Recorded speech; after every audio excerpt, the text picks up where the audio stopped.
Bueno, buenos días para todos. ¿Cómo están? ¿Todo bien? Bueno, es un lindo tiempo que pasamos de alabanza y pensaba, ¿no? Que quizás muchas veces este, estaría bueno tener la alabanza al final para irnos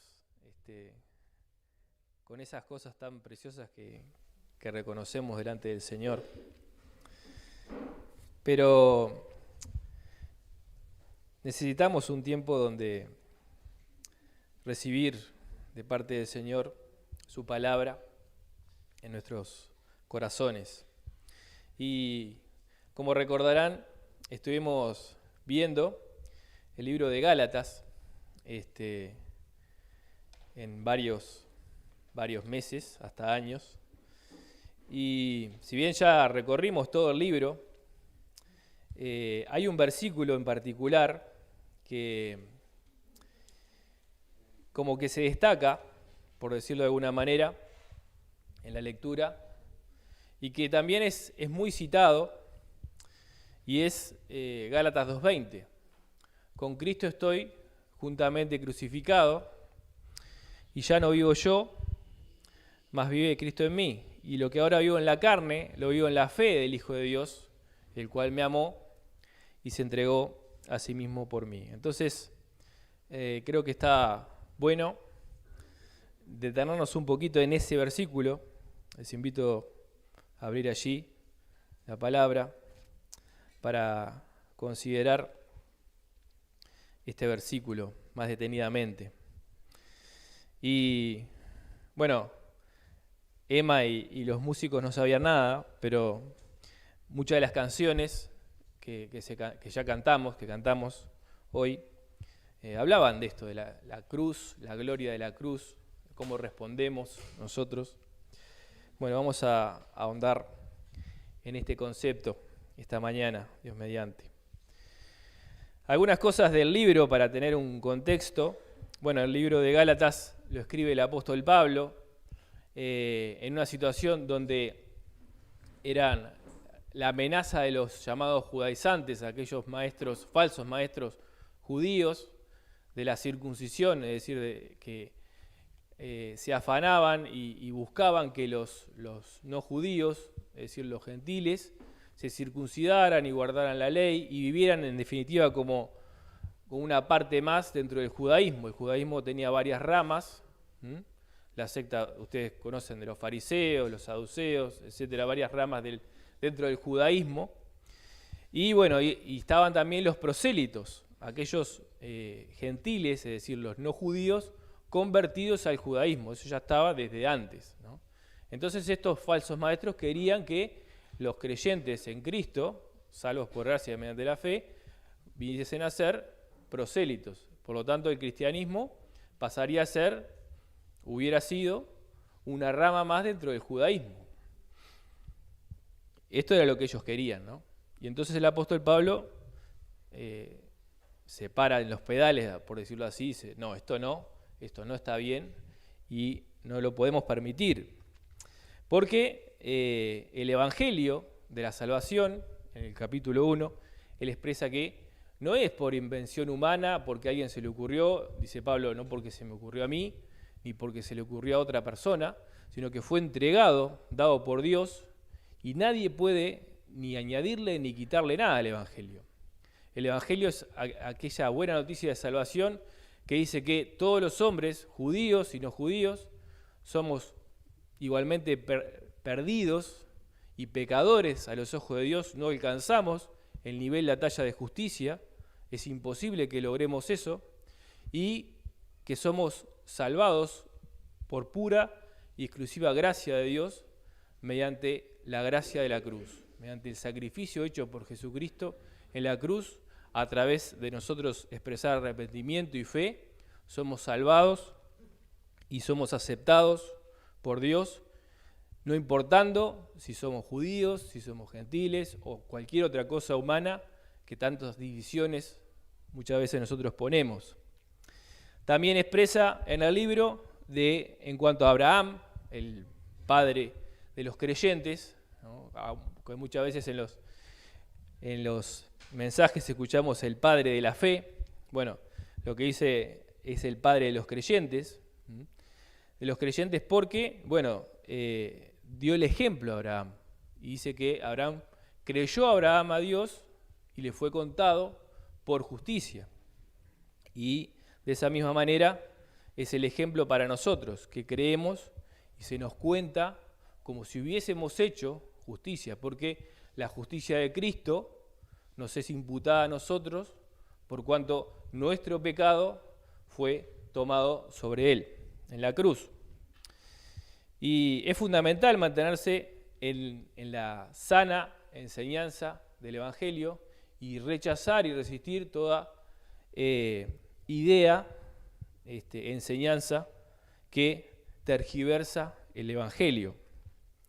También les dice que, bueno, si ellos confiaran en sus propios esfuerzos personales para obtener la salvación o para obtener un estándar de agradar a Dios, dice que nada les aprovecharía a Cristo, que habrían caído de la gracia.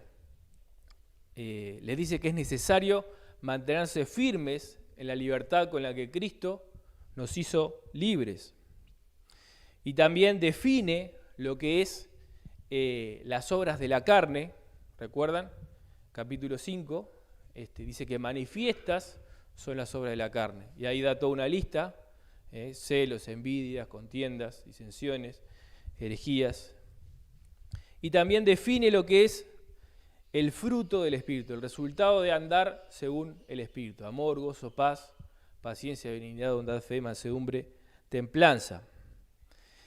Y también establece que los espirituales, aquellos que justamente muestran el fruto del Espíritu, no debemos de andar buscando ocasión de sentirnos orgullosos y mejores que otros que caen, que de repente no son tan espirituales o que muestran, sino que dice, ustedes que son espirituales, restauren al que ha caído, al que está en alguna falta, con espíritu de mansedumbre.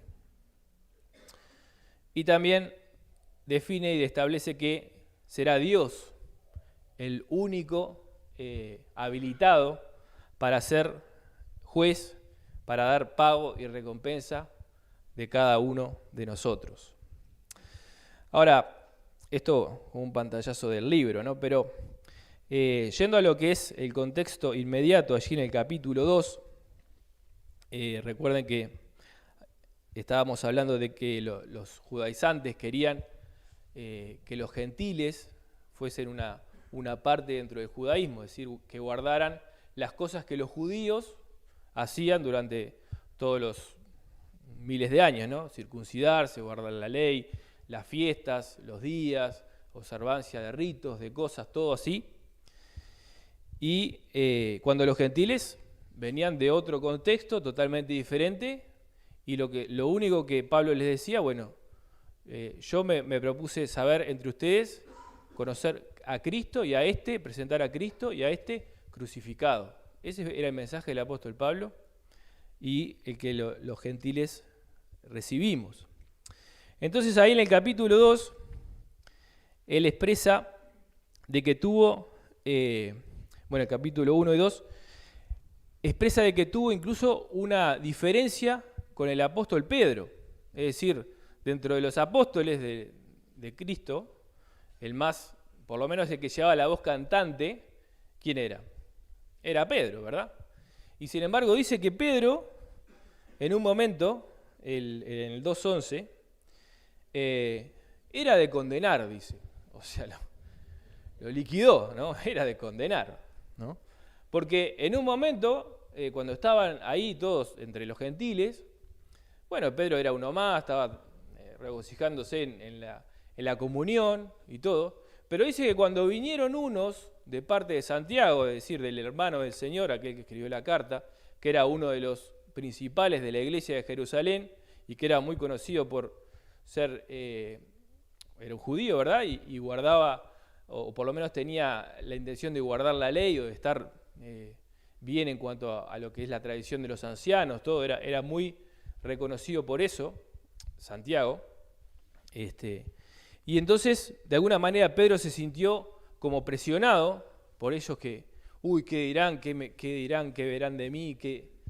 Y entonces empezó como a guardar las apariencias, como tratar de, a ver, que estos no vayan a decirle a Santiago, porque lo dice así, ¿no? Que yo ando con los gentiles por ahí. Entonces, claro, un cambio de actitud notorio. Y Pablo estaba allí y dice, no, esto no está bien, ¿no? Porque claro, siendo Pedro una de las principales figuras dentro del cristianismo, que tomara esa actitud, bueno, iba a tener un impacto importante dentro de los entonces dicen, bueno, pero entonces, si Pedro hace así, entonces es importante ser como un judío, y bueno, me va a tener que... Y entonces ahí Pablo se para y dice, no, esto no está bien, y lo resiste cara a cara. Y no lo dice como arrepintiéndose, como que, estuve mal en hacerlo, no. Lo dice como diciendo, esto era lo que había que hacer. Y entonces leemos Gálatas 2:15, dice, nosotros somos judíos de nacimiento y no pecadores de entre los gentiles. Sin embargo, sabiendo que el hombre no es justificado por las obras de la ley, sino mediante la fe en Cristo Jesús, también nosotros hemos creído en Cristo Jesús, para que seamos justificados por la fe en Cristo y no por las obras de la ley, puesto que por las obras de la ley nadie será justificado. Pero si buscando ser justificados en Cristo, también nosotros hemos sido hallados pecadores, ¿es Cristo entonces ministro de pecado? De ningún modo. Porque si yo reedifico lo que en otro tiempo destruí, yo mismo resulto transgresor.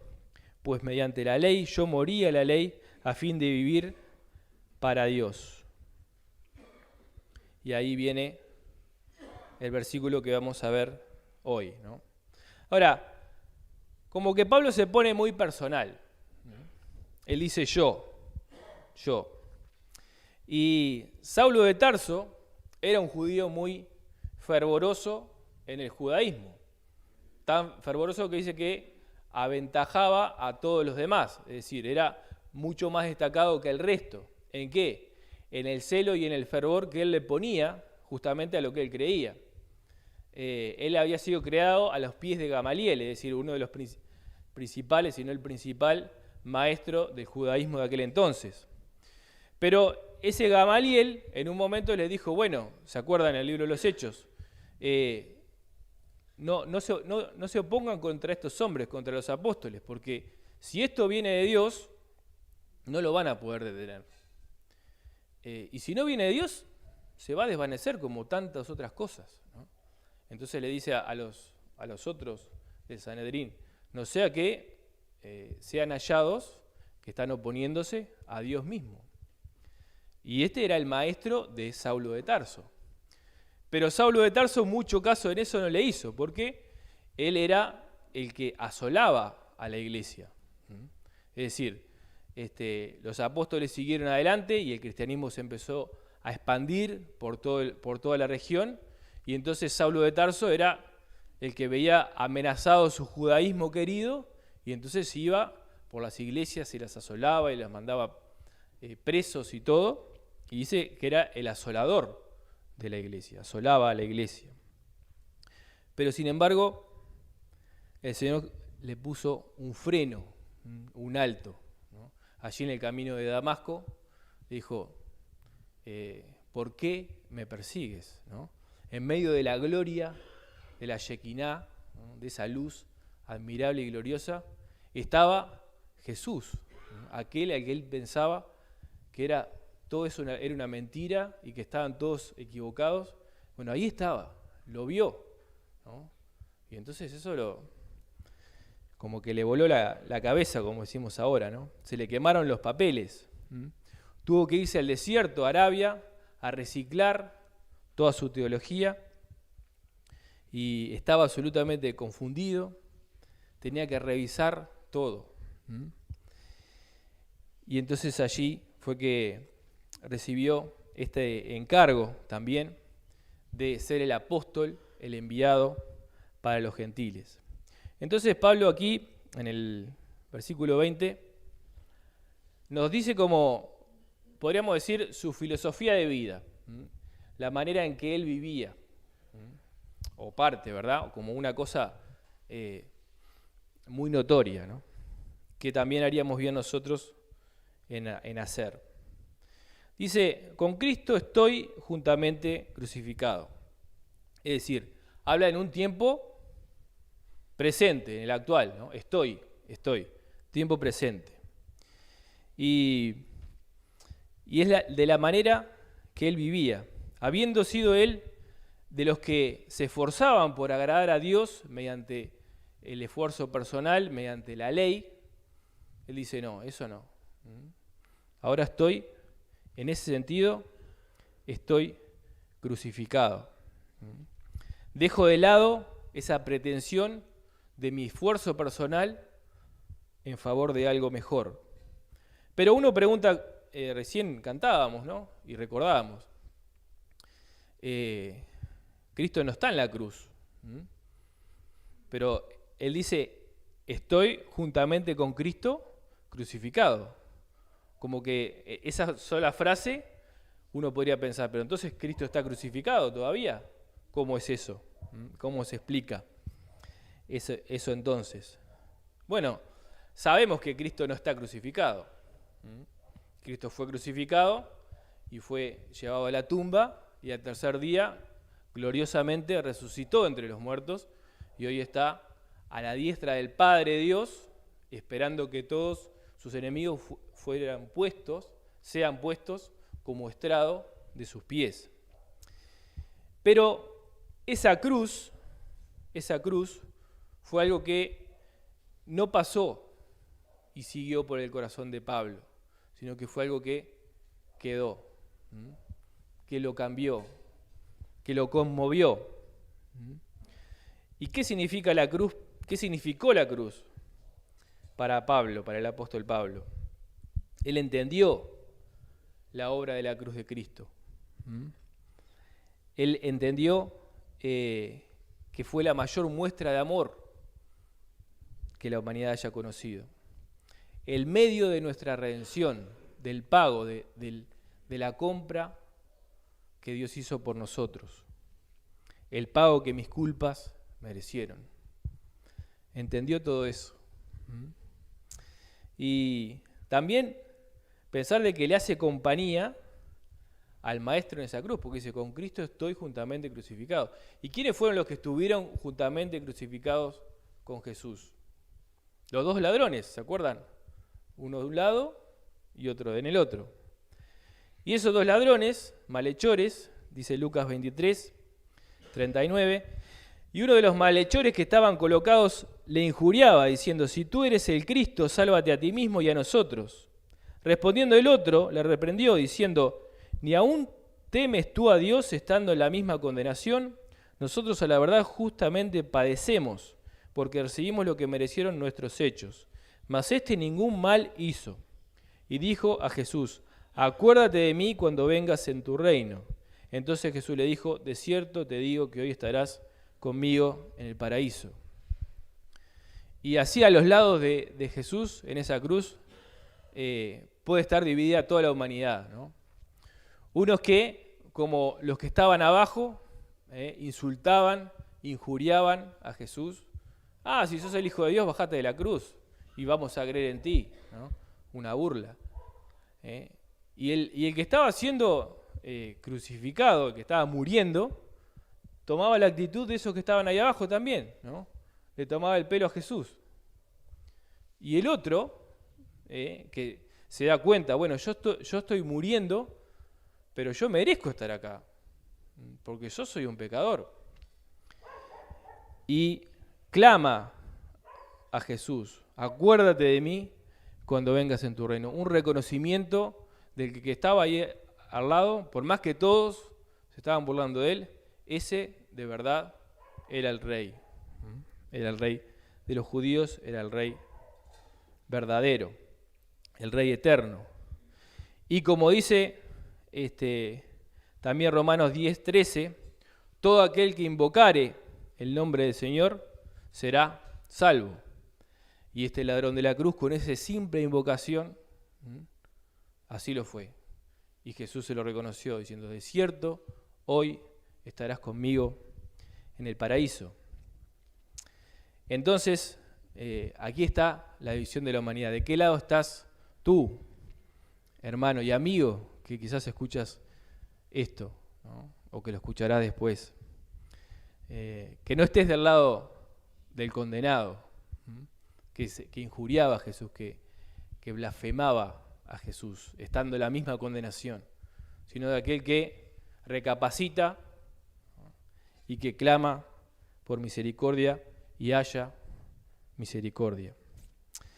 Ahora, volviendo al apóstol Pablo, de aquellos que sí le reconocieron, es una identificación personal y permanente con esta cruz de Cristo, sabiendo que era y es la única manera en que podemos salvarnos. Y nos conviene siempre recordar, como dice el himno, si olvido de Getsemaní tu sufrimiento agudo allí y tu divino amor por mí, Cristo, hazme ver tu cruz. Y dice, ya no vivo yo, con Cristo estoy justamente crucificado, ya no vivo yo. El ya habla de la experiencia actual, de la hora, ¿no? Es consecuencia de lo anterior. Dice que yo no vivo más. Es decir, el yo es el sujeto de todos los problemas, porque el yo es aquel que busca los derechos, que pelea con los demás, que envidia, que tiene celos, que causa problemas, que no puede estarse quieto, nuestro propio yo, nuestra carne que está allí. Y luego entonces Gálatas 5, como decíamos, lo establece, dice, y manifiestas son las obras de la carne, 5:19, que son adulterio, fornicación, inmundicia, lascivia, idolatría, hechicerías, enemistades, pleitos, celos, iras, contiendas, disensiones, herejías, envidias, homicidios, borracheras, orgías y cosas semejantes a estas, acerca de los cuales os amonesto, como ya os lo he dicho antes, que los que practican tales cosas no heredarán el reino de Dios. Cuando vive el yo, estas son las cosas que se ven, las obras de la carne, indefectiblemente. Yo discuto, yo lucho, yo tengo celo, yo envidio, yo. Bueno, pero Pablo decía, ya no vivo yo. Puede ser como una paradoja, porque dice, si yo no vivo, ¿cómo sigo hablando? Si no vivo, estoy muerto y no hago nada. Pero, claro, no es en el sentido literal, ¿no? Es un morir para vivir. Porque dice, más vive Cristo en mí. Vive Cristo en mí. Ahora, pero ¿no está Cristo crucificado? Porque dice, con Cristo estoy crucificado. No, claro. El Cristo crucificado es aquel que vive en mí. ¿Y dónde está Cristo? Te pregunto. ¿Qué escuchas? ¿No? Porque en la vida de Pablo, su carne, su yo estaba en la cruz y por lo tanto Cristo estaba vivo en él. ¿Y qué es Cristo para ti? ¿Es un maestro? ¿Es un profeta?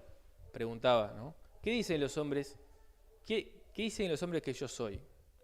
Y le respondieron, ¿no? Bueno, algunos dicen que sos Elías, que sos el profeta, que sos tal, que sos cual. Cristo no dijo nada de eso. Cristo no vino a decir, no, yo soy un buen maestro, tienen que seguir mi ejemplo, sigan mis enseñanzas. Él no dijo eso. Él dijo, yo soy la resurrección y la vida. El que cree en mí, aunque esté muerto, vivirá. Dijo, yo soy el camino, la verdad y la vida. Nadie viene al Padre si no es por mí. Dijo, yo y el Padre uno somos, haciéndose igual a Dios. Él no dijo, yo soy un maestro. Él dijo, yo soy Dios y el único camino al cielo. Es el todo o nada con Jesús. No nos deja medias tintas. ¿Qué es Cristo para ti? ¿Qué es Cristo para ustedes?, preguntó Jesús a los discípulos, y Pedro le dijo: tú eres el Cristo, el Hijo del Dios viviente. Que cada uno de nosotros pueda decir esto también, ¿no? Tú eres el Cristo, Jesús es el Cristo, el Hijo del Dios viviente. Y ese es el que puede y quiere vivir en ti. Dice Colosenses 1:29, para lo cual también trabajo, luchando según la potencia de Él, la cual actúa poderosamente en mí. Es decir, la manera de vivir la vida que Dios quiere que vivamos es que Él la viva en nosotros. No es que nosotros nos empoderemos, como está la frase, la palabra ahora, ¿no? Como es el poder es Dios, es que Dios viva en mí. Eso es lo que vivía Pablo. Si vive Cristo en mí, bueno, su poder, su carácter se imprimen en mi vida. Efesios 1:19 dice: ¿y cuál la supereminente grandeza de su poder para con vosotros, nosotros los que creemos, según la operación del poder de su fuerza, la cual operó en Cristo, resucitándole de los muertos y sentándole a su diestra en los lugares celestiales? Es decir, este es el poder que está disponible para los creyentes. ¿Pero de qué manera? Cuando Cristo vive en mí. Cuando ya no vivo yo, sino que Cristo vive en mí. Y es una experiencia personal individual. Si lo vivía Pablo, no significa que lo vivían los demás, ¿no? Lo vivía Pablo. Lo vivía Pablo. Y pensaba, ¿no? Como a veces pensamos en la Navidad, ¿no? Tú dejaste tu trono y corona por mí. Ven a mí, corazón, oh Cristo, pues en Él hay lugar para ti. No es que Cristo necesita un lugar porque Él está en la gloria del cielo, ¿verdad? Pero ¿tiene cabida Jesús en tu corazón y en el mío? Bueno, Pablo dice: Cristo vive en mí. El apóstol Pablo sí le había dado ese lugar. ¿Se lo vas a dar tú hoy? Y lo que ahora vivo en la carne, dice, ¿cómo vivís ahora entonces, Pablo? Porque decís que no vivís, que ahora Cristo vive. No es solo en el espíritu, digamos, ¿no? Es en el ahora, es en el actual, en el vivir. No se trata de tampoco no hacer nada, ¿no? Ciertamente Pablo no estaba muerto, estaba vivito y coleando. No se había jubilado de alguna manera, porque conoció a Cristo. Vivía, trabajaba, actuaba. Es decir, Dios nos tiene aquí también para que hagamos ciertas cosas. Efesios 2:10 dice: porque somos hechura suya, creados en Cristo Jesús para buenas obras, las cuales Dios preparó de antemano para que anduviésemos en ellas. No somos salvos por las buenas obras, por un esfuerzo personal. Esto era lo que el apóstol Pablo, lo que Saulo de Tarso estaba tratando de hacer y no consiguió, ni nadie puede conseguir, sino que Dios nos salva, nos capacita, nos llama a que nuestro yo muera y Él sea el que viva en nosotros, y de esa manera poder vivir en las obras que Él preparó de antemano para que anduviésemos en ellas. Y dice que lo que ahora vivo, lo vivo en la fe del Hijo de Dios. Lo vivo en la fe del Hijo de Dios. Vivir en la fe. ¿Qué es vivir en la, qué no es vivir en la fe? Bueno, vivir en la fe no es vivir en la carne, no es andar por vista, no es en el esfuerzo personal, no es en la confianza en uno mismo, no en los sentimientos y no según lo que yo veo. Porque Hebreos 11:1 nos dice: es pues la fe, la certeza de lo que se espera, la convicción de lo que no se ve. La fe tiene que ver con lo que yo no veo, con lo que espero. Es decir, puede ser, y es muy probable que lo que veo no sea lo que espero. Incluso a veces quizás hasta que se oponga. Por ejemplo, Juan el Bautista decía, ¿eres tú el Mesías o esperamos algún otro? No, en ese momento de vacilación donde Juan el Bautista estaba preso y, no sé, muchos esperaban que se levantara el Mesías y derrotara al imperio romano que los tenía subyugados. Y Juan había dado testimonio de él diciendo, este es el Cordero de Dios que quita el pecado del mundo. Y lo habían, Herodes lo había puesto preso y después lo ejecutaría. Pero ahí en ese momento, bueno, la fe, ¿no? Y Jesús le dice, bueno, miren lo que pasa, ¿no? Los ciegos ven, los sordos oyen, los cojos andan y a los pobres es anunciado el Evangelio. Y ahí fueron los discípulos a decirle a Juan, ¿no? Este es el verdadero Mesías, ¿no? Quizás no veamos el surgimiento del rey en este tiempo. Y no lo vieron, porque eso está para más adelante. Pero la fe es aquello que dice, bueno, lo que espero es real, lo que espero es cierto. Y esa es la manera que tenemos que vivir. El justo vivirá por la fe. Si retrocediere no agradará a mi alma. Y por la fe del Hijo de Dios, de Jesucristo, es que Él nos dejó ejemplo. Si bien era el Hijo de Dios y uno dice, bueno, ¿cómo voy a vivir como Él? Si yo soy solo un ser humano pecador. Es verdad, pero Él nos dejó ejemplo, porque en esa unión que se llama la unión hipostática, es decir, nadie pudo lograr eso, ni puede hacerlo porque es Dios y hombre, sin igual, ¿no? Es el Dios eterno hecho hombre. Era 100% Dios y 100% hombre.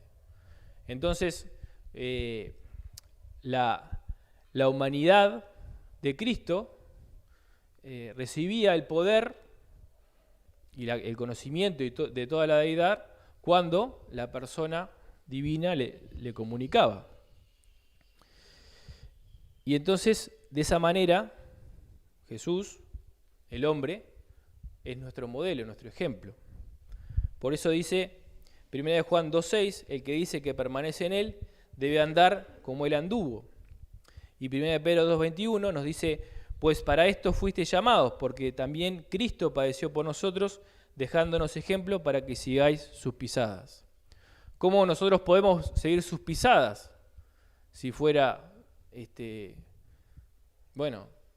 como de las de un superhéroe, un superhombre inalcanzable, imposible de hacer.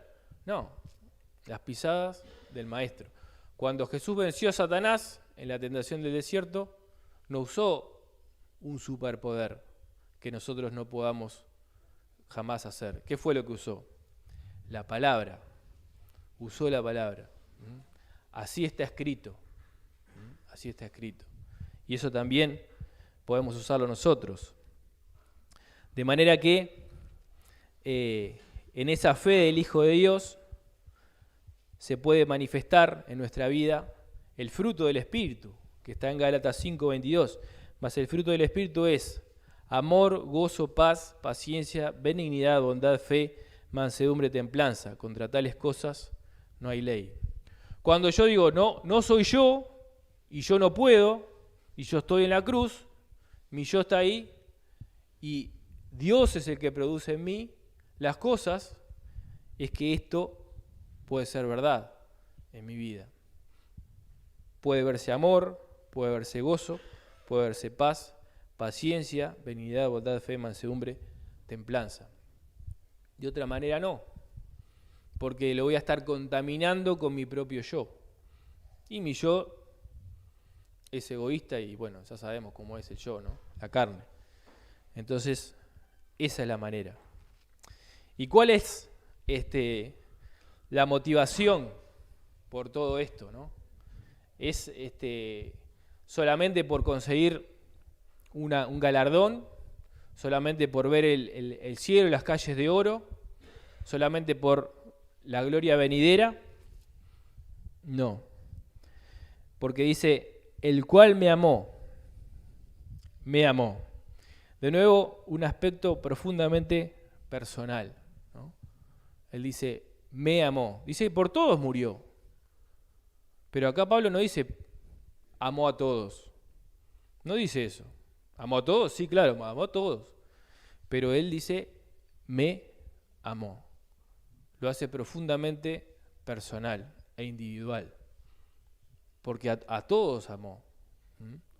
Pero cada uno de nosotros tiene que caerle la ficha, como decimos, ¿no? Que fue por mí. Y poder decir, me amó. Me amó. Dice Juan 15:13, nadie tiene mayor amor que este, que uno ponga su vida por sus amigos. No tenemos el conocimiento de nadie que haya amado más de lo que nos amó nuestro Señor. El más conocido, versículo Juan 3:16, porque de tal manera amó Dios al mundo, que ha dado a su Hijo unigénito, para que todo aquel que en él cree no se pierda, sino que tenga vida eterna.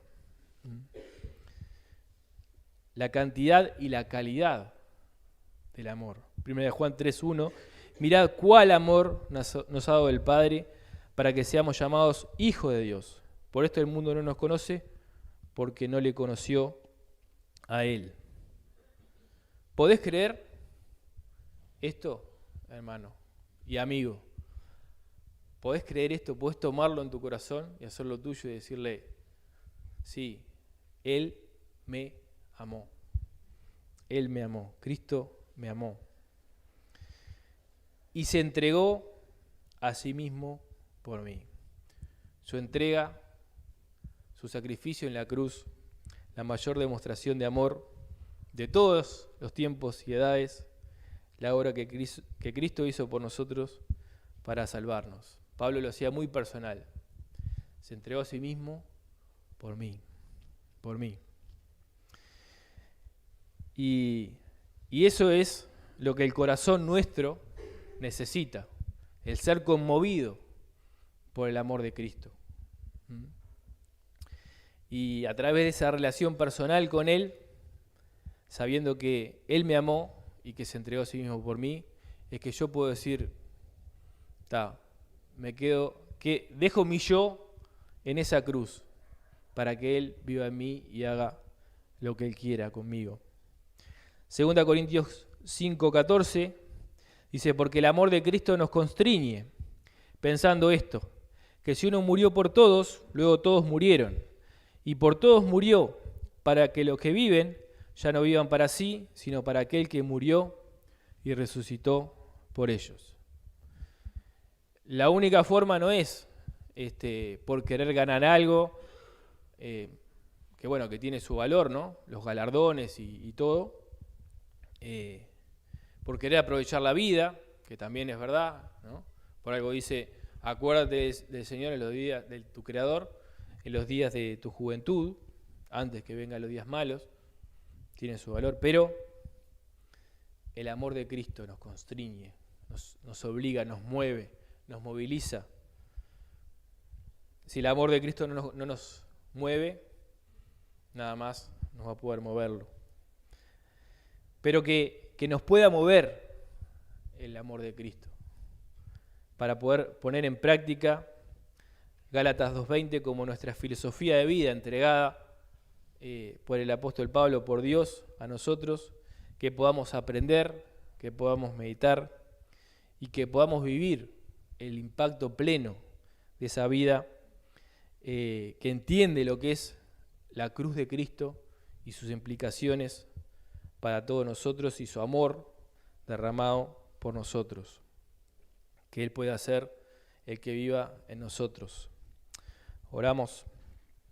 Padre Celestial, te damos gracias, Señor, por el ejemplo del apóstol Pablo, dejado en tu palabra, y que yo y cada uno de nosotros podamos decir que estamos con Cristo, estoy juntamente crucificado, y que ya no vivimos nosotros. No es el yo, no es el ganar personal. Que tú vivas tu vida en nosotros, Señor. Porque tú nos amaste, tú me amaste y te entregaste a ti mismo por mí. Que cada uno de nosotros pueda decir esto, Señor, así como Pablo, entenderlo, ser constreñidos y movilizados por ti, y que tú hagas tu obra en nosotros. Te lo pedimos en nombre de Jesús. Amén. Gracias, hermano.